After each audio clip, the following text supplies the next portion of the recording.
¿Qué nos espera a los hombres luego del último latido del corazón? ¿Cuál es el destino final? Si habrá resurrección, ¿cómo se producirá la resurrección? Porque algunas personas tienen un enfoque a veces tragicómico de un tema que es muy serio. Algunos juegan a la lotería, quizá vaya al cielo, quizá no, o algunos son fatalistas, pensando que no existe el cielo ni el infierno. Algunos son místicos y piensan, cuando muera voy a reencarnarme. Y algunos también piensan, si muero nada más importa. Porque piensan que no hay nada más allá de la sepultura. Ahora, como frutilla del postre, también celebramos Halloween, la celebración de la oscuridad y de la muerte. Y hasta abrimos los cementerios por la noche para hacer visitas guiadas. Pero ¿qué dice la Biblia sobre el tema de la resurrección? No todo lo que quisiéramos saber, pero lo que dice, hermanos, nos servirá de mucho saberlo y entenderlo lo mejor posible, porque esa será nuestra fe. Cuando te pregunten de la resurrección, cuando te pidan razón de por qué crees en la resurrección, lo que entiendas y lo que aprendas hoy de las Escrituras va a ser tu fe. Es lo que vos vas a contestar. Dale importancia a este mensaje, no te distraigas. Porque en definitiva, en el corazón del hombre está el deseo íntimo y profundo de nuestros corazones de vivir y de vivir para siempre. Jesús enseña un aspecto fundamental sobre la resurrección y la vida más allá de la muerte en el Evangelio de Marcos, capítulo 12, versículo 18 en adelante. Vamos a analizar primero la pregunta sobre la resurrección y en particular, desde los versículos 18 al 23,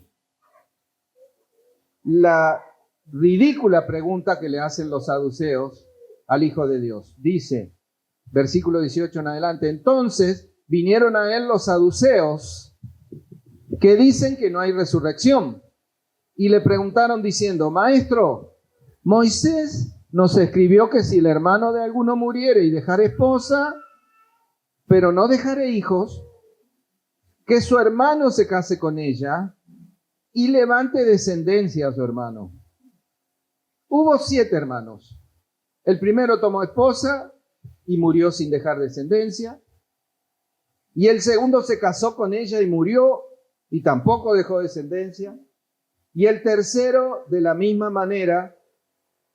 Y así los 7. Y no dejaron descendencia.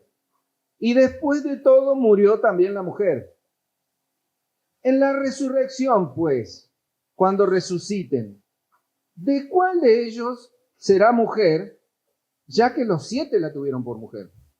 O sea que hay otro evangelio que dice, y murió el segundo, y murió el tercero, y así también el cuarto, y el quinto, y el sexto, y el séptimo, haciendo mayor énfasis en lo ridículo de la pregunta.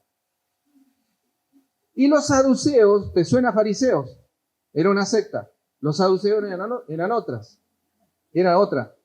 Eran personas cultas, sofisticadas, influyentes y adineradas.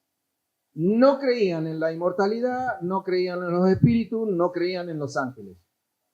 Pero constituían un poderoso partido político y religioso en los días de Jesús. En cuanto a sus corazones, parecen haber sido arrogantes, seguros de sí mismos y cínicos. Varios saduceos servían en el Sanedrín. De hecho, el sumo sacerdote en los tiempos de Cristo, Caifás, era saduceo. Y el sumo sacerdote y el Sanedrín controlaban el templo, los recursos que genera, los recursos económicos, los negocios del templo eran de ellos. Así que algunos de los saduceos eran ricos y el materialismo constituía una gran motivación para ellos. El texto, viste, los describe como acercándose con confianza, como seguro de que la pregunta los iba a desconcertar a Jesús. Y ellos, como no encontraban la enseñanza de la resurrección en el Pentateuco, Génesis, Éxodo, Levítico, Número y Deuteronomio, los primeros 5 libros de la Biblia, ellos consideraban que esos 5 libros eran la única parte de la Biblia inspirada. No leían nada más que los 5 primeros libros. Así que rechazaban la resurrección como que era un invento fariseo. Como se sentían superiores a Jesús, ellos pretenden venir a Él y mostrarle a todo el mundo que Jesucristo era un inepto, que no sabía nada de teología.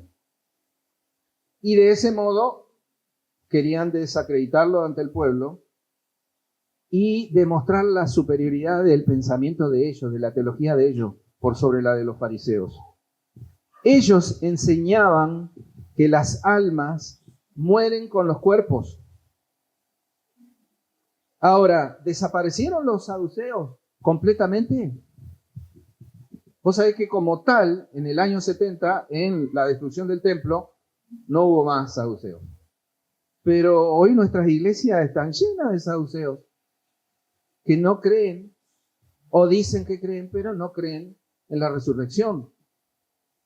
Así que, como ellos no creían en la resurrección, centraban toda su atención en la vida presente, en este mundo y sus deseos. ¿Te acordás de 1 Juan? Y vivían como si no hubiera mañana. Le hacen una pregunta a Jesús que gira en torno a la que se conoce como ley del levirato. Es una interpretación, para los que anotan, de Deuteronomio 25, 5 y 6. Deuteronomio capítulo 25, versículos 5 y 6. De vuelta, como ellos solamente creían en los primeros 5 libros de Moisés, Jesús les responde con el Antiguo Testamento y les demuestra su error. La ley del levirato, esta que ellos le vienen a consultar a él ridículamente, el término levir deriva del latín que significa cuñado. Y era una ley matrimonial que obligaba a la viuda sin hijos a casarse con el hermano del difunto esposo para perpetuar el linaje del hombre que quedó sin descendencia. Y por eso el primer hijo de ese nuevo matrimonio se consideraba heredero del que había fallecido. Le dicen, hubo 7 hermanos. Y el propósito de la pregunta es hacer ridícula la enseñanza acerca de la resurrección.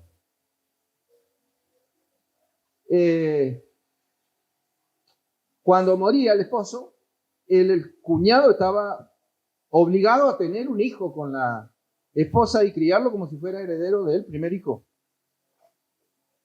Así que se casa con ella, pero muere antes de tener hijo, y así sucede con el tercero, el cuarto, el quinto, el sexto, el séptimo. Y llegado a este punto yo hubiera sospechado de la mujer. Pero bueno, ella también acaba muriendo. La pregunta de los saduceos se basa en una presuposición de que la vida de la resurrección va a ser una contraparte de la vida en la tierra. Entonces dicen, igual que acá, va a ser allá. Y de ser así, cuando resuciten todos, ponete en el lugar del saduceo, cuando resuciten todos estos, la mujer, los 7 hermanos, ella tendría que ser acusada, siempre está hablando como si fuera ridícula la idea, tendría que ser acusada de matrimonio incestuoso. O bien Cuando estén allá arriba, tendría que ser designada esposa de uno de los 7. No puede ser esposa de los 7. ¿Y de cuál de los 7 entonces? Entonces lo que ellos están diciéndole a Jesús es: la idea de la resurrección es ridícula. Segundo argumento, versículos 24 al 25, Jesús corrige el malentendido acerca de la vida de resurrección. Es algo que les digo, hermanos, líderes, pastores y futuros pastores, cuando hay un error teológico hay que corregirlo.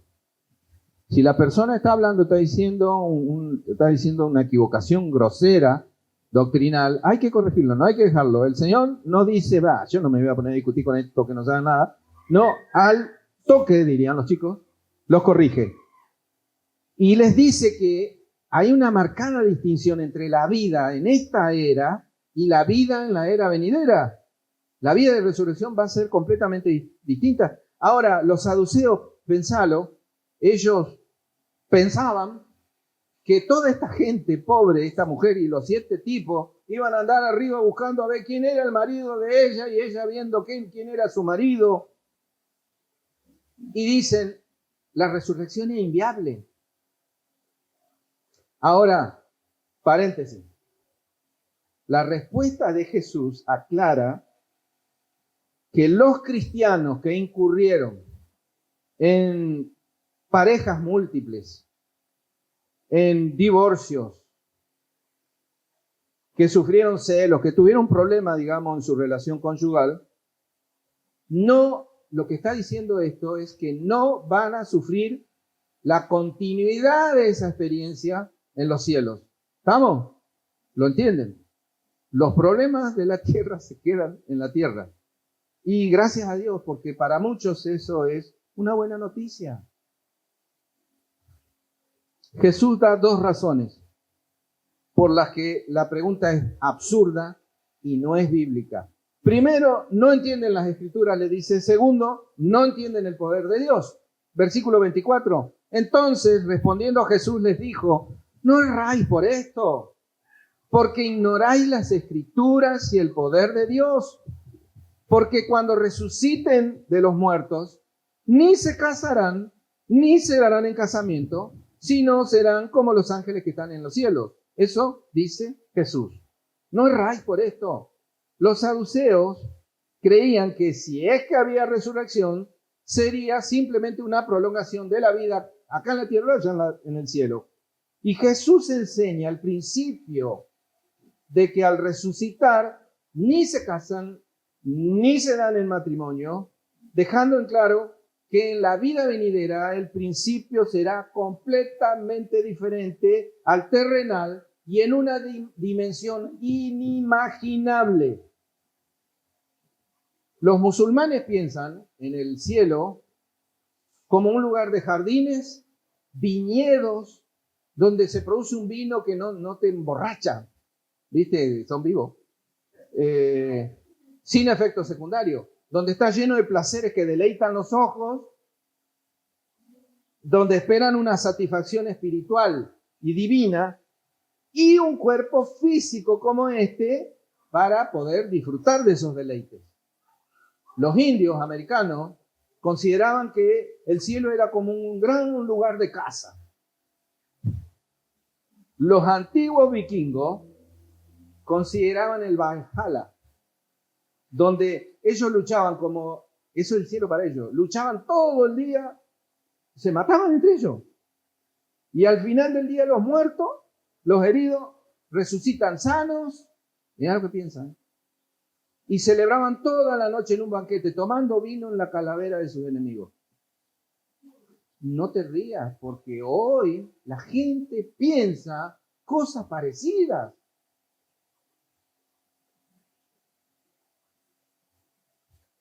Y todas esas ideas confunden el cielo, fíjate, con una tierra un poco mejor que esta.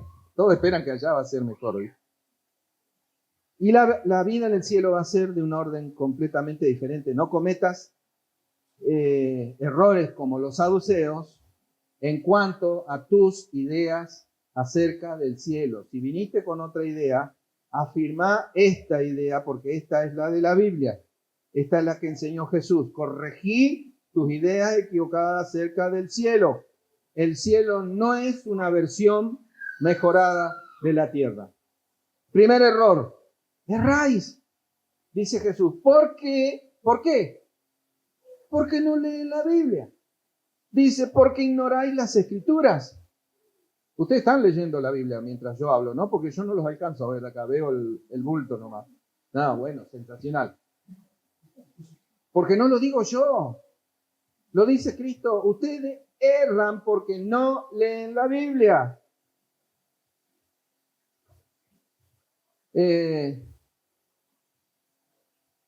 Cuando vos desconocés la Escritura, vas a carecer de un fundamento para la verdad y la fe. Y suele, por ejemplo, cuando no lee la Biblia y pasa en mi iglesia, entienden la carga que tengo yo, que tiene el pastor Rubén, de que decimos las cosas y no entran. Y entonces hay padres que crían a su hijo según su propia sabiduría y no según lo que dice la Biblia. Y son sabios y le explican a los hijos y le dicen esto y lo otro y nada que ver con lo que Dios diseñó para la familia. O pasa que, no digo nuestra iglesia, gracias a Dios, el predicador predica sus propias experiencias y sus propias ideas y te dice, suelto el cuerpo, Dios no castiga.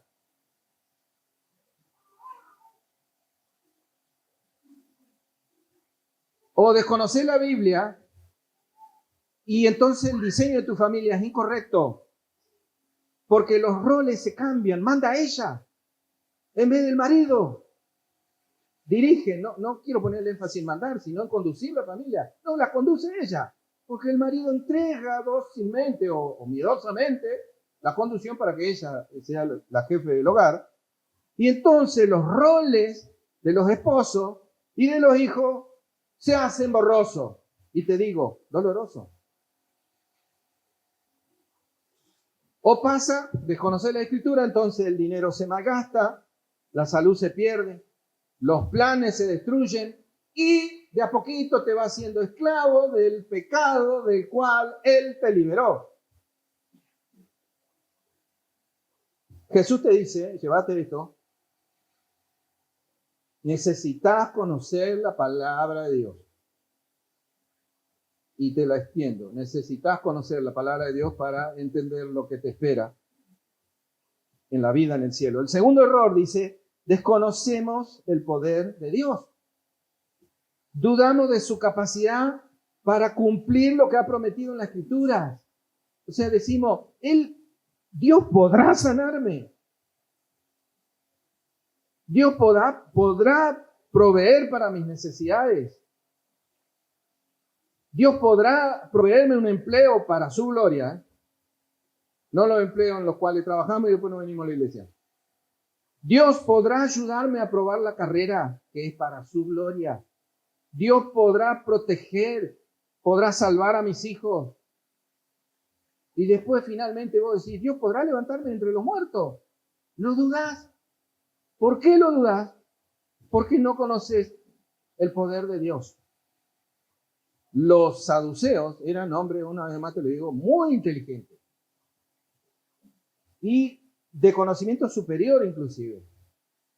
Pero en este punto desconocían las Escrituras. O sea, leían una parte nomás. Igualito que hoy en día. Hace poco le pregunto a un chico de la iglesia, ¿qué estás leyendo? De todo un poco. ¿Sabe qué es eso? Nada. Si no tenés un plan de lectura de la Biblia, no tenés un plan de lectura de la Biblia. Y entonces toda tu lectura y todo tu acercamiento a la palabra de Dios es un meme o un videíto.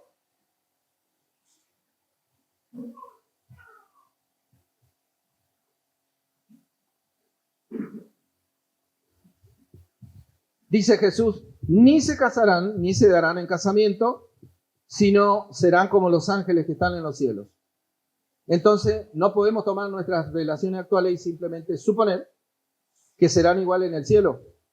En la tierra, las relaciones humanas son en gran medida cuestiones de tiempo y lugar. Un hombre puede ser un hijo, después puede ser adulto, luego esposo, finalmente padre, después algunos son abuelos, otros bisabuelos, otros tatarabuelos, ¿verdad? En el cielo todo eso cambia. Y por lo que sabemos, los ángeles no tienen hijos, son directa creación de Dios. No se procrean, Dios los crea, uno por uno.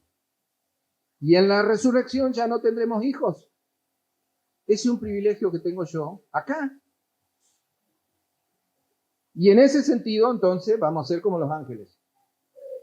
Y el matrimonio, tengo que decir esto, deja de tener significado sexual en el cielo. ¿Y sabes por qué te lo digo? Porque parece que lo único que le preocupaba a los saduceos era si iba a haber sexo en el cielo.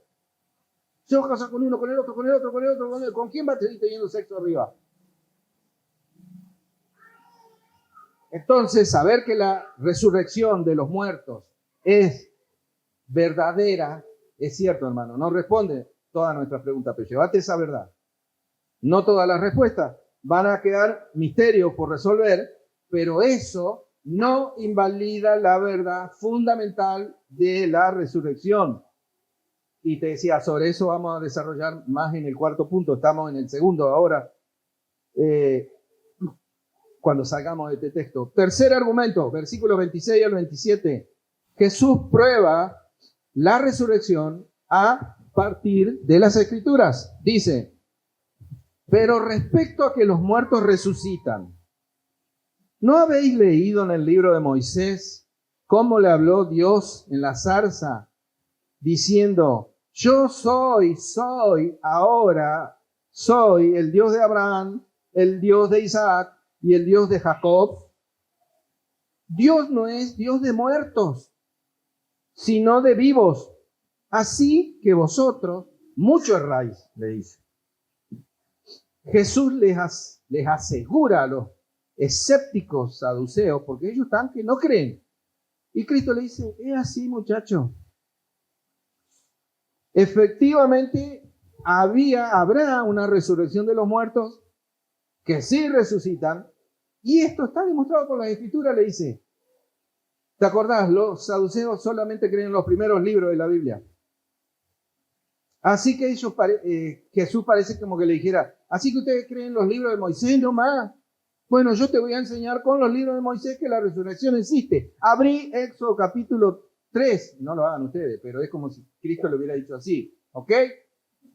Dice Éxodo capítulo 3, versículo 6, yo soy el Dios de Abraham, el Dios de Isaac y el Dios de Jacob, le dice Dios a Moisés, se lo dice ahí en vivo desde la plantita que se quemaba y no se quemaba, que ardía y no se quemaba. La lógica es, si Abraham, Isaac y Jacob no estuvieran vivos, porque cualquiera hubiera dicho, están muertos. ¿Estamos de acuerdo en eso? Porque cualquiera podría haber dicho, están muertos. Pero Dios no habría dicho que Él es ahora Dios de ellos. Hubiera dicho, yo fui el Dios de ellos. Así que Jesús le dice, y no hay discusión, hermano, las Escrituras prueban por el tiempo presente continuo del texto que hay resurrección de los muertos. No es el único versículo. La Biblia está llena, pero él le dice, ¿vos creés el Antiguo Testamento? Ahí está, lee el Antiguo Testamento. Cuarto argumento, algo más para decir de la resurrección basada en la Escritura. 1 Corintios capítulo 15, un pasaje tremendo del versículo 35 en adelante sobre la resurrección de los cuerpos de los creyentes, porque la muerte es un hecho muy real, dice Adrian Rogers. La estadística dice que sobre la muerte dice que una persona de cada una persona muere. Antes de desarrollar este último argumento, déjeme decirle algunas cosas. ¿Cómo que la distancia a la que estamos de la tumba es el tamborcito ese que está sonando ahora en tu pecho? Y el latir de tu corazón es como el tambor de una marcha fúnebre. Con cada latido un poquito más cerca. Y algunos dicen, escapé de la muerte por un pelito, estuve muy enfermo, casi me morí. Te digo, nadie escapa de la muerte.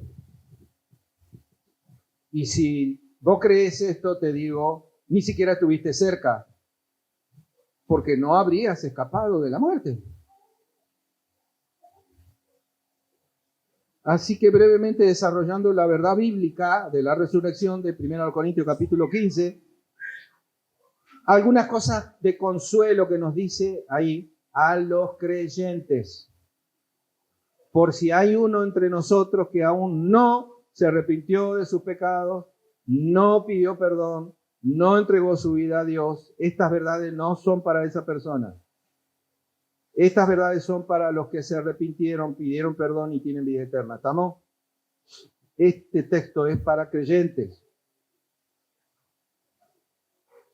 Dice, responde Pablo a las preguntas, ¿viste? 1 Corintios capítulo 15, versículo 35. Pero dirá alguno, escribe Pablo, no sé si lo dije, ¿cómo resucitarán los muertos? ¿Con qué cuerpo vendrán? Está diciendo cómo, o sea, él es como que él mismo se pregunta, o como que alguien pregunta y Pablo le va a responder. ¿Cómo es esto posible? ¿Con qué cuerpo resucitaremos? Y antes de seguir te digo, tengamos mucho cuidado en entender esto. Estamos hablando del cuerpo, la resurrección del cuerpo. ¿Estamos? ¿De qué hablamos? De la resurrección del cuerpo. Muy bien, porque el espíritu y el alma son eternos. El alma no necesita resurrección. Los cuerpos necesitan resurrección. Y Dios levantará, literalmente, los cuerpos muertos. No sea usted un científico o un filósofo, y no me discuta la idea, acepte la verdad bíblica. Dios creó los mundos de la nada. No había nada, Él trajo a la existencia todo. Él puede recrear un cuerpo resucitado. Por eso digo, la gente ignora el poder de Dios. Puede hacerlo. Mire 1 Corintios capítulo 15, versículo 36. Pablo escribe, necio, lo que tú siembras no se vivifica si no muere antes. Está hablando de alguien que cultiva la tierra. Y lo que siembra no es el cuerpo que ha de salir, sino el grano desnudo, ya sea de trigo o de otro grano. O sea, él usa un sencillo ejemplo que todos hemos experimentado, todos plantamos una semillita. Si no lo hicimos en una huerta, lo hicimos en la escuela. El famoso poroto, que a mí no me germinó y me traumó para siempre, dijo un chiste. La semilla muere, se entierra, se pudre, se descompone y aún así de ella sale nueva vida. Dios dice que el cuerpo resucitado se parece mucho al fruto de una semilla. Entonces, mira, pensá en esto, la muerte de un sembrador. Hay una parte de mí que nunca morirá. Jesús dijo, y todo aquel que vive y cree en mí, y yo creo, ¿qué dice? No morirá, nunca morirá. Y Dios sostiene este principio de la continuidad de la vida que no muere. Lo dice Dios, hermanos. Y también alguna vez dije que somos lo que comemos. Estamos formados por la composición o descomposición de los alimentos que ingerimos y los minerales de la tierra, ¿verdad? Eso somos. Y una persona consume en la vida más o menos 50 toneladas de alimentos. Me salen caros los... Pero no son las partículas de este cuerpo, no son estas partículas específicamente las que Dios va a resucitar. Piensen esto, constantemente recibimos nuevo cuerpo. Usted no tiene el mismo cuerpo que hace algunos años atrás, ¿verdad? No hay una sola partícula de las que formaba su cuerpo hace varios años. esas moléculas fueron desechadas y reemplazadas por nuevas todo el tiempo. ¿Usted es la misma persona que cuando era bebé? ¿Sí o no? No. Dice la Biblia en el Salmo 139 que Dios me diseñó antes que yo fuera formado en el vientre. Y aunque no soy el que era de bebé, yo, y usted tampoco, sigo siendo el diseño particular de Dios para mí. Y aun cuando no tenga las mismas moléculas del comienzo de mi vida en mi cuerpo, cuando Dios dé la orden de mi resurrección, va a agarrar la supercomputadora del cielo de Él y va a decir, quiero a Miguel Olmo, el auténtico, el diseño original, y será así, por su sola orden. No va a necesitar ni la tierra, ni el agua, ni el proceso, ni el tiempo, ni los alimentos, ni nada que nadie imagine. Dice el versículo 38, Dios le da el cuerpo como Él quiso y a cada semilla su propio cuerpo. Y esto, ¿sabe qué dice? Que Dios es un Dios de individualidad, que Dios nunca hace copias, que Dios siempre hace originales, que no hizo dos individuos idénticos. Así que eso implica, mira vos, que nos vamos a reconocer cuando estemos en el cielo, porque no va a haber, lamentablemente para ustedes, otro Miguel. Y está allá. Pues, acá. Y nosotros vamos a ser allá individuos y siempre lo mismo. ¿Vos sabés qué alegría esto? Porque cuando yo vaya y salude al Señor, después voy a buscar a mi mamá. Y ella va a estar ahí. Más aún dice el versículo 42. Así también es la resurrección de los muertos. Se siembra en corrupción, resucitará en incorrupción. Mire, ahora mismo, mientras estamos sentados aquí, nos estamos corrompiendo. Y a cada instante envejecemos y nos deterioramos. Y no somos muy inteligentes. Varios de nosotros no somos tan lindos ni perfectos, ni tenemos tan buena salud como desearíamos. Y aunque tomemos vitaminas, medicamentos, algunos vayan al gimnasio, hagamos deporte, aun cuando leamos libros, qué sé yo, no importa, vamos todos rumbo a la muerte. Pero al llegar a la gloria, su nuevo cuerpo no será corruptible, será incorruptible, cambiado de corrupción a incorrupción. Y a imagen del modelo perfecto, leemos versículo 45 en adelante, así también está escrito, fue hecho el primer hombre, Adán, alma viviente, y el postrer Adán, esto es Jesús, espíritu vivificante. Mas lo espiritual no es primero, sino lo animal, luego lo espiritual. El primer hombre es de la tierra, terrenal. El segundo hombre, que es el Señor, es del cielo. ¿Ve cómo va describiendo Pablo? ¿Cuál el terrenal? O sea, igual que Adán, nosotros también los terrenales. ¿Y cuál el celestial? Cristo. Tales también los celestiales. Nosotros. Por mérito propio, no por los méritos de Cristo. Y así como hemos traído la imagen del terrenal, traeremos también la imagen del celestial. Ojo con esto y piénselo. Traemos la imagen del terrenal y vamos a traer la imagen de Cristo. Aquí tenemos el modelo perfecto. ¿Cómo somos ahora? Soy como Adán. Adán procreó un hijo a su imagen. Así lo dice la Biblia. Vos leés Génesis. Dice, Génesis hizo a Adán, Dios hizo a Adán a su imagen y semejanza, a la de él. Después dice que Adán tuvo un hijo a su imagen, a la de Adán, no a la imagen de Dios, que ya se había perdido. ¿Y cómo seré? ¿Cómo será mi cuerpo resucitado? Yo voy a ser como Jesús. Parece arrogancia, pero es adoración. Ninguno de nosotros merece ser como Cristo. y oímos a la gente decir que todos somos semejantes a Dios, mira alrededor. Mira el que tenía al lado. No me diga que Dios tiene esa forma, ¿verdad? Si nos miramos entre nosotros. Tenemos la imagen de Adán. Un cuerpo desfigurado, deshonrado, corruptible. Pero un día tendremos la imagen de nuestro Señor y Salvador Jesucristo. ¿Y cómo seremos? Acá tiene la pista.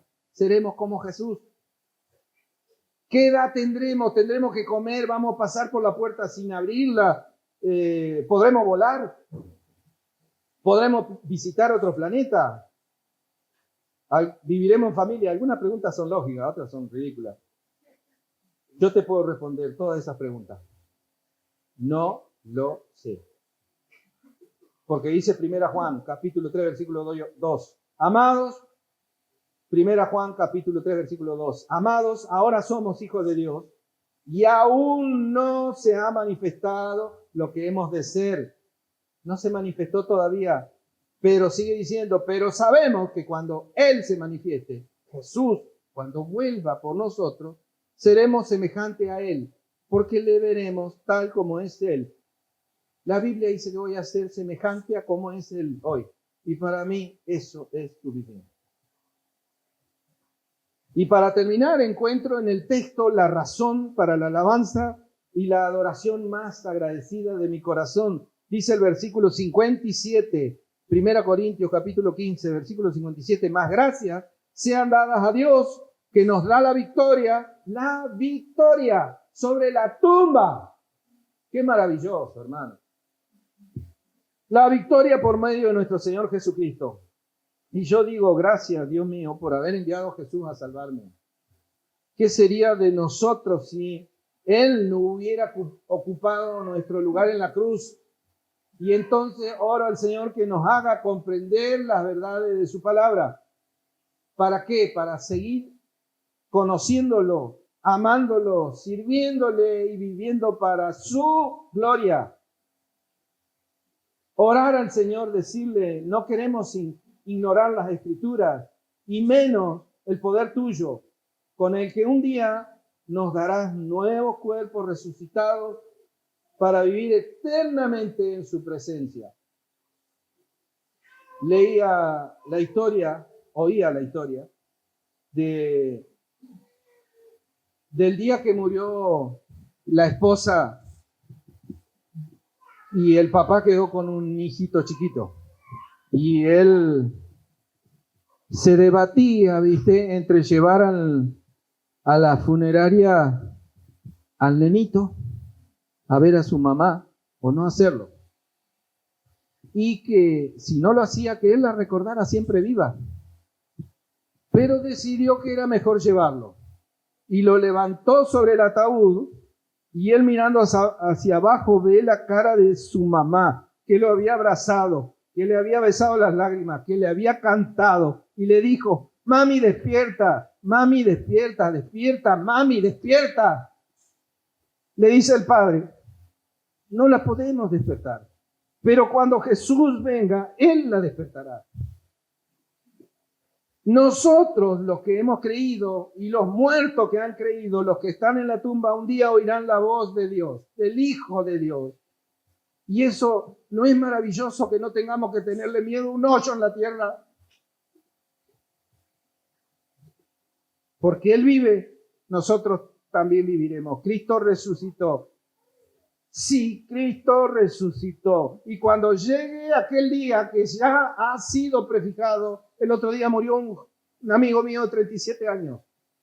Cuando llegue el día que ha sido prefijado, oiré la voz más dulce y poderosa de las voces del universo, diciendo, como Lázaro, llamándome con la autoridad del cielo, Miguel, levántate, iglesia, levántate. ¡Qué maravilloso! Que Dios clave en nuestra mente y corazón esta verdad, para que podamos vivir en victoria, en santidad, siendo fieles a Él. ¿Usted quiere asegurarse de la resurrección que Jesús ha prometido a los que creen? Este es el momento y vamos a pedirle a Rubén que ore por nosotros.